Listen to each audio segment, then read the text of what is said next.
Retomando o nosso diálogo, estamos aqui com o prefeito Renato Bravo. E estávamos exatamente falando da questão de toda a regulamentação fundiária do município de Friburgo, realizada pelo vice-prefeito Marcelo Browning. Renato, há coisas no governo que ocorrem, que são feitas e que não aparecem. Eu não vejo, o jornal não fala, a televisão também não fala. Afinal de contas, quais as ações do governo que são importantes, necessárias e que a gente não vê? Hamilton, nós temos uma situação que é a questão burocrática, que é processo administrativo, né? Eu como prefeito, o Marcelo como vice, ou um secretário de finanças, ou um secretário de gabinete, ele não pode simplesmente determinar um pagamento ou uma execução de um serviço. Então nós temos hoje uma preocupação muito grande de fazer com que os processos sejam feitos de forma absolutamente correta, que sejam feitos de forma absolutamente voltados para o entendimento jurídico daquele processo. Então eu estou me referindo, por exemplo, à questão de licitações, né? Por exemplo, hoje nós temos uma situação da iluminação pública, que nós estamos aguardando a orientação e a liberação por parte do Tribunal de Contas para que a gente possa fazer a nossa licitação de iluminação pública. Uma vez eu ouvindo uma entrevista em que estava o Fernando Henrique e o Lula, eles disseram o seguinte: na Constituição de 88, nós travamos tanto as coisas para não existir corrupção que engessamos os governos. Não é? Pelo que eu vi na imprensa a respeito de iluminação pública, que você sabe, como prefeito, é uma das reclamações, a gente encontra um poste apagado, uma lâmpada apagada aqui, a outra queimada lá, etc. Mas houve licitação? Houve licitação. Mas o que está aí prendendo? 2 itens, segundo os jornais, estabelecidos pelo Tribunal de Contas, que precisam ainda ser atendidos. Isso engessa. Né? Mas nós queremos cumprir com todas as determinações. Então, às vezes, Hamilton, tem um atraso. Por exemplo, um outro exemplo, a questão da operação tapa-buraco. A prefeitura, na gestão passada, adquiriu uma usina. Eu não teria adquirido essa usina. Eu teria licitado e contratado uma empresa para fazer. Porque a usina, ela implica em você ter uma equipe de manutenção, em você ter o equipamento em ordem, e isso não é fácil. Nós temos a usina frio e a usina quente. Nós fizemos a licitação ano passado, tivemos uma economia de quase R$300 mil na emulsão asfáltica. E agora, nós fizemos uma nova licitação, deu deserto. Ninguém apareceu. Por quê? Porque o preço estava um preço baixo. Então, nós estamos fazendo outra licitação dentro dos conformes que o tribunal orienta, para que a gente possa ter economicidade, porque a lei de licitação ela diz o seguinte: você tem que ter o melhor preço com o melhor serviço. E às vezes isso é incompatível, né? Porque o menor preço não necessariamente, dependendo para aquilo que o seja, pode ser o melhor serviço, né? Agora, por outro lado também, é importante a gente destacar, que você lembrou muito bem, a questão da Constituinte de 88. Eu costumo dizer, Hamilton, que a Constituição de 88 era uma Constituição que enganou os municípios. Porque, na verdade, ela foi, naquela época, você se lembra perfeitamente, 30% ou 33% do orçamento era dividido entre o Estado, a União e o município. Então, equilibrou, certo? Mais ou menos. Porque, a partir daquele momento, os municípios começaram a receber os serviços a serem executados. E aí os serviços a serem executados não foi tendo repasse. Hoje, 70% é da União, do governo federal, 27% do Estado e 3% dos municípios. Então é uma Constituição que enganou os municípios. Então nós temos que rever o famoso pacto federativo e que passa por uma revisão plena desse processo. E Renato, falando da Constituição de 88, a gente observa o campo tributário, e isso deve dar uma dor de cabeça para todos os prefeitos. Porque para você trocar uma lâmpada, para você tapar um buraco, você tem que levar o PIRES ao governo federal. Isso vem desde os governos militares, no período Delfim Neto e depois Geisel como presidente, houve uma concentração muito grande de tributos junto ao governo federal e esperava-se que a Constituição de 88 repartisse melhor o bolo, não é? Reequilibrasse a situação. Sim. Mas olha, naquele primeiro momento, com certeza que houve um equilíbrio. Só que com o passar dos anos, esse desequilíbrio foi se acentuando. Então a responsabilidade hoje do município é muito grande.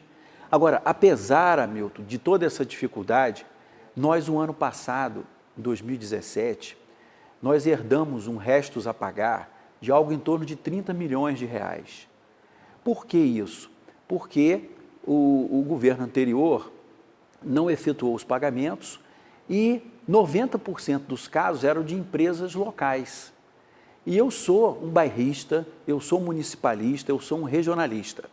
Eu acredito na política de forma municipal, porque é no município que as coisas de fato acontecem. É isso que as pessoas às vezes não veem. Desde 1930, né, e quase que dentro de toda a história do Brasil, com essa centralização, governo sobre uma só base, não é? Governo geral, todo mundo olhava para o governador geral. Depois, nós tivemos a Revolução de 30, todo mundo olhando para o Distrito Federal, não é? E assim a coisa vai. Mas, na realidade, onde vivemos? No município. No município. Agora, você veja só, seria muito fácil para nós dizermos o seguinte, olha, eu não tenho essa dívida, não me comprometi a pagar, então se virem. Só que aí nós teríamos um problema, porque como as empresas 90% são locais, nós teríamos aumentado o número de desemprego, porque o município de Friburgo é responsável, o nosso orçamento, Hamilton, virtual, é de 540 milhões. E o realizado? O realizado chega a 400 milhões. Só aí nós temos um déficit de mais de 100 milhões. Então, veja bem, dentro desse quadro, eu acho que nós fizemos muito bem de termos feito os pagamentos das empresas locais, principalmente. E um detalhe, isto não aparece. Não aparece. Ou seja, o prefeito pagou 30 milhões de dívidas priorizando as empresas locais. Quer dizer, o dinheiro ficou aqui. Ficou aqui. Isso é importante. E nós tivemos agora, no final do ano, aprovado por unanimidade pela Câmara de Vereadores, um projeto de lei que garante, Hamilton, em torno de 9 a 10 milhões de reais de inclusão da economia local no nosso orçamento. Inclusive, o nosso secretário de Infraestrutura e Logística, o Ângelo, ele está fazendo palestras e encontros para empreendedores, mostrando a importância que eles têm na economia da cidade, da prestação de serviço para esse público. E aí, Hamilton, além disso, nós estamos hoje com quase 62% de aquisição de produtos da agricultura familiar. Você, como um mestre na educação, você sabe muito bem disso, é um número excepcional. Por quê? Aproveitando o potencial regional, aproveitando o potencial que temos aqui em Friburgo, em Teresópolis, em Sumidouro, no Carmo. Então, é um recurso que fica circulando aqui. Aliás, um princípio japonês de compra é o seguinte: se tenho no bairro, compro no bairro. Isso. Se tenho na cidade e não tenho no bairro, compro na cidade. Depois o Estado, depois a União.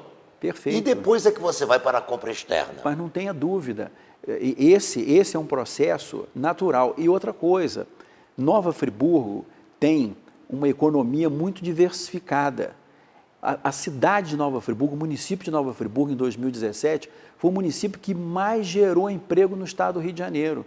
Notadamente na área da moda íntima, o metal mecânico voltando, o turismo teve resultados absolutamente fantásticos, porque o turismo, ele é gerador de emprego e renda, né? Ele, segundo os estudiosos, ele perpassa por 56 atividades econômicas, o turismo. É lógico que se o turista vem aqui, ele vai ao hotel, ele vai à pousada, ele vai ao restaurante, ele vai à loja, ele vai ao posto de gasolina. Se ele tem uma dor de dente, ele vai ao dentista, ele vai a uma clínica. E assim você vai. E faz excursão e visita fábricas de cerveja. Exatamente, exatamente. Uma pergunta. Pois não, Hamilton. Em 2017, a maioria dos municípios brasileiros viveu com um crucial atraso no pagamento do seu funcionalismo. Isso. Como é que foi Friburgo? Em dia.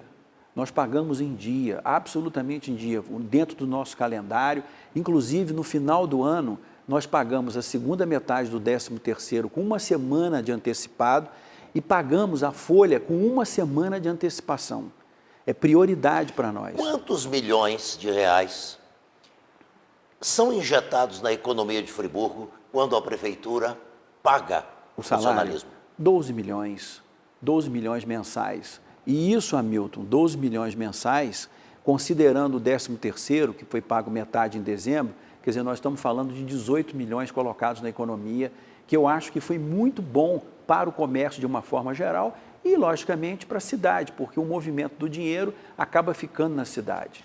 Como você sabe, eu ando muito pelo Brasil e descobri uma coisa muito interessante, que o prefeito poderá ou não, conforme as circunstâncias, adotar em Nova Friburgo. A cidade é Paragominas, no Pará. O prefeito, ele usa uma estratégia de pagamento do 13º. Ele começa a pagar os primeiros 10% do 13º em março. E assim, no 5º dia útil de cada mês até dezembro, ele paga 10% do 13º. Então, é mais dinheiro que injeta na economia. Mas como você falou que é um municipalista, este prefeito de Paragominas fez uma outra coisa. Chamou uma empresa de crédito, cartão de crédito, criaram um cartão de crédito para o funcionalismo do município, contanto que a despesa não pudesse ultrapassar 30% do salário de cada um. Perfeito. E a segunda coisa, obrigatoriamente, esses 30% deveriam ser gastos dentro da cidade. Dentro da cidade. No caso de Friburgo, você não poderia Formidável. gastar em Bom Jardim, colocar gasolina em Cachoeiras, Dentro do mas município. dentro de Friburgo. Tudo isso dá uma segurança ao comércio local. Com certeza. E nós, nesse momento, Hamilton, nós temos que nos unir. Independente da cor partidária, né? Eu costumo dizer, por exemplo, as emendas parlamentares, eu lutei muito para recuperar as emendas que tinham praticamente sido perdidas, eu lutei muito pelas novas emendas, até tem uma situação muito engraçada, que quando a primeira vez que eu fui a Brasília, assim que fui eleito prefeito, o pessoal falou, você tem que ir lá para ver as emendas. Aí eu cheguei lá, no anexo 3 ali, tinha uma fila que tinha mais de 200 metros de extensão. Aí alguém gritou lá, prefeito, todo mundo olhou. Aí eu falei, meu Deus do céu, não vai sobrar nada aqui, porque eram prefeitos do Brasil inteiro, dos 5.500 e tantos municípios, indo lá com o pires na mão para buscar emenda.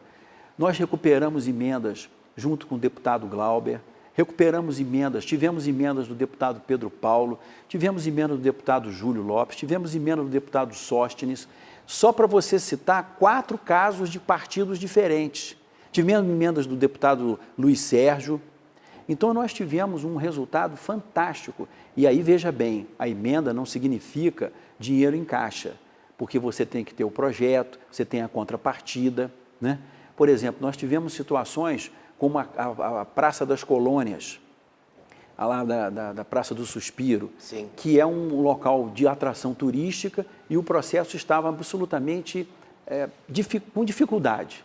Nós fomos, corremos atrás, buscamos a recuperação, conseguimos recuperar. Agora, a Caixa está amarrando a liberação do pagamento. Então, Hamilton, é um processo que a gente fica nas mãos muito do governo federal, assim como o governo do Estado. Você veja, por exemplo, a renegociação da dívida fiscal do Estado, que dependeu única e exclusivamente da boa vontade do governo federal. E, no entanto, depois de um tempo enorme, conseguiram refazer essa negociação. Então, o município ele tem que ser fortalecido. Por exemplo, Hamilton, eu fui conversar com o pessoal da Energisa, porque eu gostaria de saber por que o poste é federal. Porque há uma decisão no judiciário que o solo é federal. Então, o poste está no solo federal. Aí o município não recebe nada, então fica essa fiação doida, essa coisa doida de todo mundo usando ali, e o município recebe o ISS, é verdade, mas ele podia estar recebendo muito mais. Esse, Hamilton, é uma outra coisa que nós precisamos. Eu estou não só fazendo discussões internas com relação à questão da reforma tributária, e de novas formas de arrecadação para os municípios, porque nós temos que ser criativos e justos. Então, cortando neste momento a sua intervenção, para dizer ao telespectador que nós estamos tendo aqui uma aula de como é difícil ser prefeito. Por isso é que os seus cabelos brancos estão aumentando, não é? Da posse até hoje, eles já aumentaram bastante. Mas eu já estou na idade, Hamilton. Pois é, não, a idade não é tanto assim. Mas, no próximo bloco, nós vamos verificar e continuar este nosso diálogo exatamente verificando o seguinte: o que vai bem e o que vai mal. No primeiro bloco, nós verificamos o que se faz que tem relevância, mas que não aparece. A gente tem a impressão de que a economia de Friburgo não é dependente de 12 milhões correspondente ao salário do funcionalismo da prefeitura. Mas se isso atrasar, é um caos. Nós vivemos ano passado o atraso do Estado, que foi uma coisa caótica. No próximo bloco, não saia da telinha, nós vamos verificar o que vai bem e o que vai mal.